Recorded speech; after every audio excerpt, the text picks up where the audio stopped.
as férias acabando e, como prometi, trazer um conteúdo diferente, trouxe para nós poder interagir um conteúdo diferente, trazer o Lealdade de Opiniões. E o que seria Lealdade de Opiniões?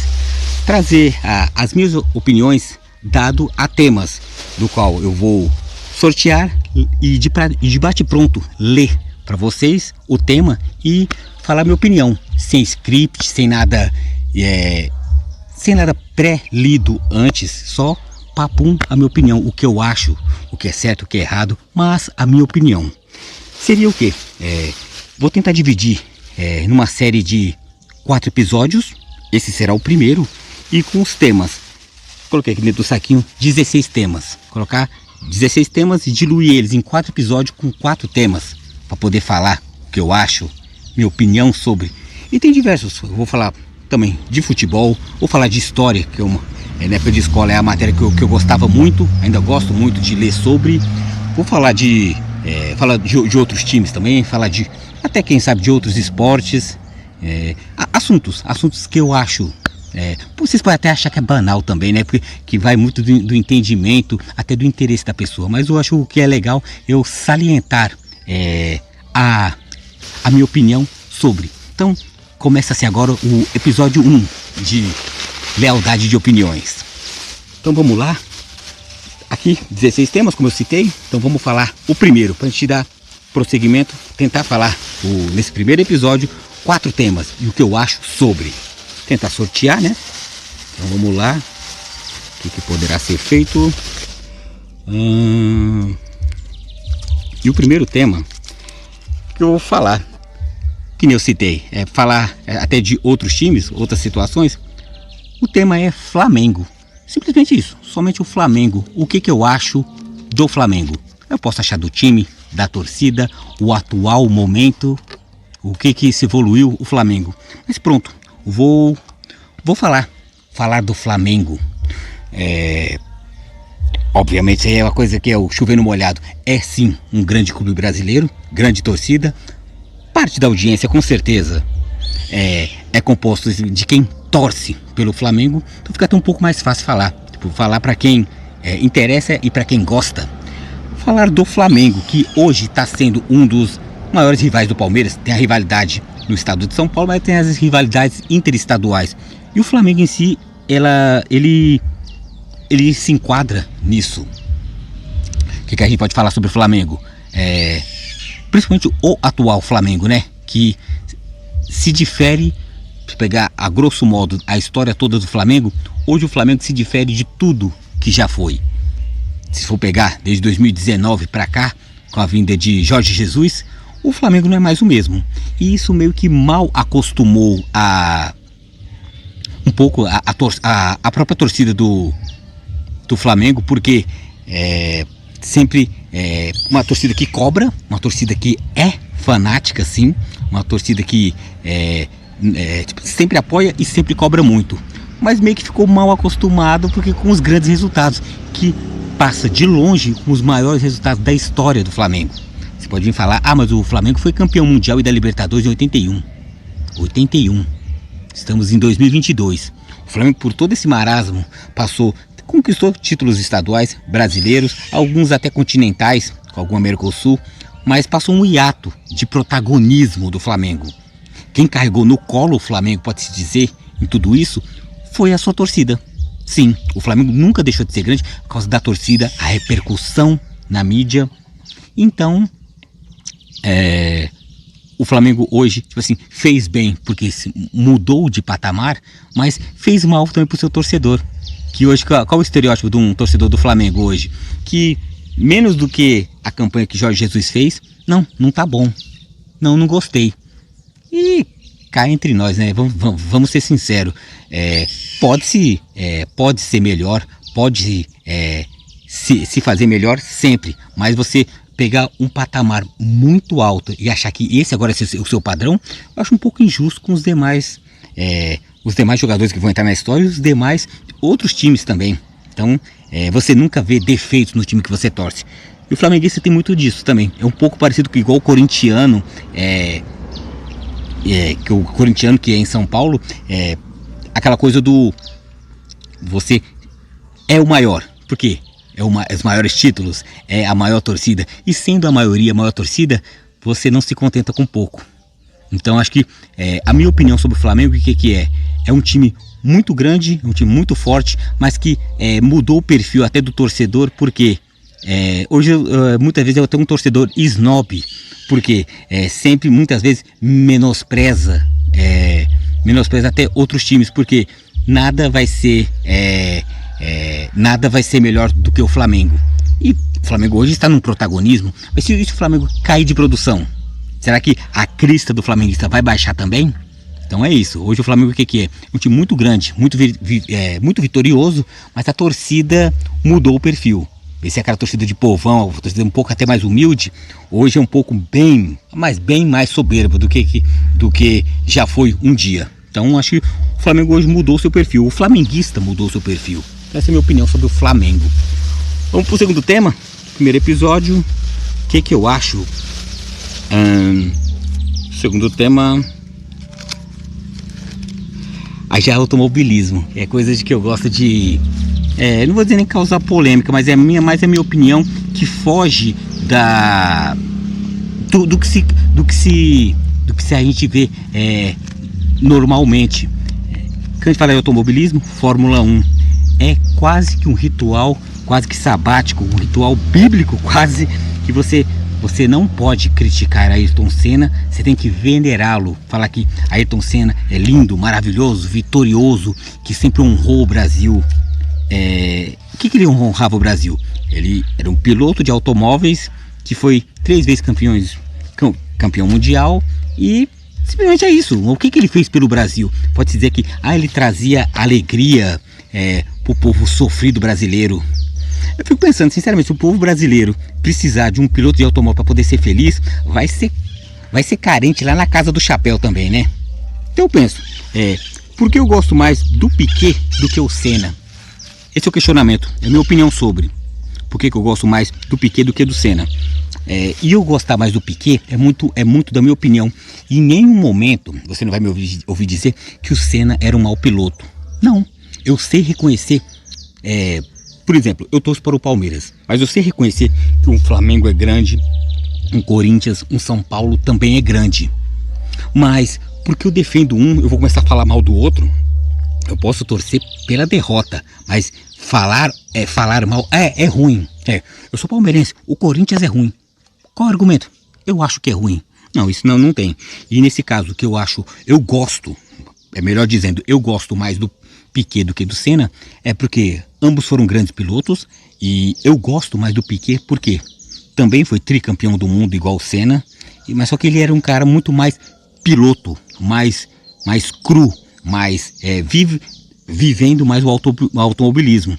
O Senna, o que não é defeito, mas é só minha opinião, ele era mais dado aos holofotes, ele gostava muito de querer aparecer. Muito deve-se também que é um pouco de dor de cotovelo do Piquet, porque ele nunca teve o apreço da mídia. Ele nunca teve uma amizade com o Galvão Bueno nos tempos áureos da Fórmula 1. E naquele tempo pré-internet, quando não existia a internet, você ter o apoio da Globo, que sempre manipulou massas, era importante. Então você, no caso, você correr contra tudo e contra todos e não ter o apoio de uma Rede Globo, conta muito. Que tanto das vezes quando ele foi campeão, acho que foi até o último título dele, não sei se foi em 87, o Senna estava surgindo, ele foi campeão, e no caso, ele pensou que ia ganhar os louros da vitória, um monte de entrevista, poucos entrevistadores foram em cima dele, todo mundo foi atrás, sabe de quem? Do Senna, aquele menino prodígio que estava surgindo. Pra quê? Ele ficou putaço, ele falou, não, vai, sério que vocês vão fazer isso, vão fazer isso comigo? Fui tricampeão do mundo agora, tô perto de me aposentar, e aí vocês vão ficar correndo atrás desse moleque. Quem era esse moleque? Ayrton Senna. Puta, que veio a ser a categoria dos lendários. Lendários do qual o Piquet está. Então, o mesmo patamar, a mesma prateleira que você vai ver um Michael Schumacher, um Lewis Hamilton, você vai ver também Senna e Piquet. Mas só que dentro do Brasil, o que eu não gosto é essa coisa do eu tenho que gostar de um e venerar e automaticamente falar mal do outro. Eu não. Gosto muito mais do Piquet Gosto. Não, sinceramente, por predileção. Eu acho que tipo, ele era muito mais arrojado, mas em nenhum momento eu vou depreciar o Senna. Eu amo o Piquet, mas o Senna era um lixo. Não, nunca. Eu acho injusto quem faz isso. E quem tem essa bipolaridade, assim, no caso, o bipartidarismo, no caso, que eu amo tipo assim, eu amo o Palmeiras, odeio o Corinthians, eu amo o Lula, odeio o Bolsonaro, tipo aquela coisa do não existe meio termo. Por isso que o mundo hoje está muito chato. E eu gostaria de colocar esse tema muito para falar o quê? Eu gosto do lado A mais do que o lado B. Mas no caso, eu não vou depreciar, porque eu sei reconhecer os méritos. E isso é muito, mas muito importante. Então, gosto muito do Piquet. Também gosto do Senna, mas por predileção, eu gosto mais do Piquet do que do Senna. Por esses motivos que eu falei. Mas não deprecio em nada o grande piloto que ambos foi e que o Senna também foi. Agora, vamos para o terceiro tema. Já partindo para a reta final desse vídeo. Qual será o tema? Falamos de Flamengo, falamos de Piquet e Senna. O terceiro tema desse episódio vai ser o que eu acho sobre as parcerias no futebol. Os investidores, as parcerias, não as SAFs, que é Sociedade Anônima de Futebol. Esses investidores estão comprando os times, mas as parcerias. Pode falar Parmalat, Crefisa, MSI, a ISL, que já foi do Grêmio e do Flamengo. A MSI já foi parceiríssima do Corinthians, né? Mas o que eu acho sobre isso? Eu acho totalmente benéfica, desde que seja dentro da lei, que seja que venha investir. Ninguém é Papai Noel, vamos falar. Se empresa A está pegando o seu dinheiro e está colocando dentro de um time ou de alguma agremiação, no caso porque nós estamos falando de futebol, mas pode ser de outros esportes, mas basicamente onde se rola muita fortuna é futebol. Eu acho totalmente benéfico. Eu sou a favor que tenham mais Crefisas, mais Parmalat, mais MSI, com todas as tramóias que podia ter, que é Jorabichan e o Boris Berezovski. Mas no caso, o que eu acho que faz muita falta para pro futebol em si é mais isso, porque hoje time nenhum não anda com as próprias pernas. Você vê como que o Flamengo fez, o Flamengo anda, não. O Flamengo passou anos e anos estampando uma marca pública, que era da Lubrax, que era da Petrobras, marca pública, uma estatal, ganhando dinheiros e dinheiros, muitas vezes declarado ou não. Depois, quando saiu a Lubrax, que era a Petrobras, a Caixa, banco estatal também. Então era uma parceria também. Engraçado, muitos condenam a Crefisa, a Parmalat no Palmeiras, mas você vê, um Corinthians também teve patrocínio estatal com a Caixa, teve patrocínio privado, parceria privada com a Rix Music, teve o Banco Excel também, que montou um grande time também, foi bicampeão brasileiro de 98 e 99 também. Então foi uma época dourada do Corinthians. Para mim, um dos melhores times, se não o melhor time do Corinthians foi dessa época de parcerias. Então eu acho errado quando você condena a parceria dos outros, ou Crefisa, ou Parmalat, sendo que seu time também teve momentos áureos, porque teve parceria ou teve investimento. Ninguém é pobrezinho, ninguém é coitadinho, ninguém é Juventus da Moca, ninguém é Portuguesa. Se o seu time é grande, por que teve um apoio? Não vai falar, é a Fiel que ajuda meu time, é a nação rubro-negra. Não. Teve investimento sim. Então, que reconheça. E eu sou totalmente a favor. Tem que ter mesmo. Então, essa é a minha opinião sobre as parcerias no futebol. Acho totalmente benéfica. Teria que ter mais. Então, vamos lá. Mais um tema. Uma coisa bem atual, para poder fechar esse primeiro episódio. O que eu acho sobre a questão Rússia e Ucrânia. O que está acontecendo, né? Falando um pouco também de política, né? Então, de política de guerra também, que é um tema que eu gosto bastante. Quem me conhece sabe que eu sou apaixonado por história. E a questão Rússia e Ucrânia, nominalmente, falando do agora, tá beirando quase uma covardia. O poderio bélico de uma Rússia aniquilando a sociedade militar e civil da Ucrânia. Então esse é o contexto de agora. Você citar o que a Rússia está fazendo, até porque querendo expandir a sua zona de influência o Putin, ele quer formar novamente o que já foi um dia a União Soviética. E uma coisa que ele quer deixar afastado é a OTAN, a Organização do Tratado do Atlântico Norte. Ele quer a distância dos Estados Unidos. E a Ucrânia, se for ver no mapa, é o quintal da Rússia. Se a Ucrânia, como ela quer entrar para a OTAN, ela está praticamente arriando as calças para a OTAN, porque quer melhorar a economia, a visibilidade no mundo, quer introduzir o euro na sua moeda para tornar um país mais forte, uma moeda mais forte.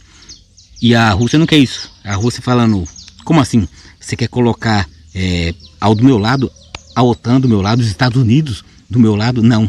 Então a Ucrânia seria o quê? Meio que um muro, um tampão assim, para ficar soviéticos de um lado, os russos de um lado e do outro o mundo. Então ele quer se isolar e ficar com a turminha dos amigos dele, Coreia do Norte, com a China, pouco até com a Índia, com o Paquistão. Então que eu falo assim, mas esse é o contexto atual, vou falar covardia atual, mas por termos antigos, né, quando era formada na Segunda Guerra Mundial, que era formada a União Soviética, a Ucrânia não foi muito boazinha, pode-se dizer, que quando a Alemanha de Hitler foi invadir a União Soviética, para chegar em Moscou, na capital russa, tem que passar obrigatoriamente pela Ucrânia. E muitos ucranianos se aliaram com Hitler, com os nazistas. Por quê? Muito porque pelo que se passava, que os russos da capital faziam as humilhações e até o genocídio ucraniano. Se você puder entrar na internet, coloca Homolodor. Seria nos chamam de a grande fome que Joseph Stalin fez com o povo ucraniano. Pegou toda a produção agrícola da Ucrânia, que sempre foi o celeiro da Rússia, e trouxe tudo para os países soviéticos, deixando para a Rússia à míngua. Morreram de 3 milhões e 900 a 4 milhões de pessoas, de ucranianos, morreram de fome. Pensa a situação, você tem dinheiro, você tem estrutura, mas você não tem comida. Você tem um dinheiro para poder comprar comida e você não consegue comprar comida porque o chefe do seu país roubou toda a sua comida, e você tem mulher, tem filhos, tem uma família, e morrerem de fome. Então isso começou, esse sentimento separatista. Quando caiu a União Soviética, muitos anos depois, no começo dos anos 90, depois até quando caiu o Muro de Berlim, aí houve esse sentimento separatista e se separou a Ucrânia. Por isso que até muitas vezes, por ter se aliado aos nazistas, existe muito focos neonazistas na Ucrânia. E eles são muito contra os comunistas, né? Então esse sentimento existe muito forte na Ucrânia, como existe também na Polônia. Então o atual, eu acho que a Rússia está fazendo uma grande injustiça, uma grande covardia contra a Ucrânia, mas no contexto histórico existe a explicação. Já é rusga antiga, por ter os ucranianos ter se aliados aos nazistas na Segunda Guerra Mundial. Então aquela rusga, aquela coisa lá, rusgas antigas querendo se fazer no presente. E quem sofre é a população civil. Então, basicamente, minha opinião foi quanto a isso. Então a gente termina esse primeiro episódio. Falou de Flamengo, falou de a rivalidade Piquet e Ayrton Senna, a minha predileção pelo Piquet. Falamos também das parcerias do futebol, que eu acho totalmente benéfica e sim, é necessária. E falamos também do que eu acho essa questão atual, até histórica, entre Rússia e Ucrânia. Então isso aí já seria tempo para um grande vídeo também. O porquê que isso está acontecendo, né? Então, mas tudo na vida tem motivos. E dentro de uma guerra, por mais que um seja mais forte que o outro, dentro de uma guerra existem opiniões diferentes. Não existe gente boazinha, existe gente com interesse.